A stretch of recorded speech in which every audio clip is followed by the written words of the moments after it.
quoi on peut s'attendre? Prenons le cas de la chaleur humide.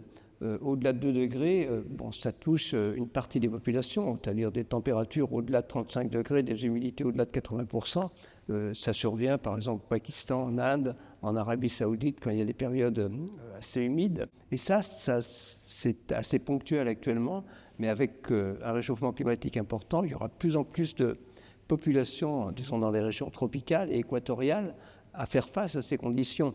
Voilà, donc on peut parler peut-être d'1 milliard, 2 ou 3 milliards d'habitants si on va avoir un réchauffement trop important. Donc oui, on voit bien que ce dont on parle actuellement, qui touche une partie de la population, touchera les populations les plus importantes, y compris dans nos régions, effectivement. Les vagues de chaleur dans les villes, dans les métropoles comme Paris, sont difficiles à y faire face. On parle quand même de milliers de morts chaque année, et ça s'accentuera. Toute la question à poser, est-ce qu'il faut climatiser ou pas du tout? On pose la question de zones, disons, effectivement plus accueillantes en termes de fraîcheur, de zones de fraîcheur. C'est tout ça qu'il faut développer. L'adaptation doit être là, elle est importante.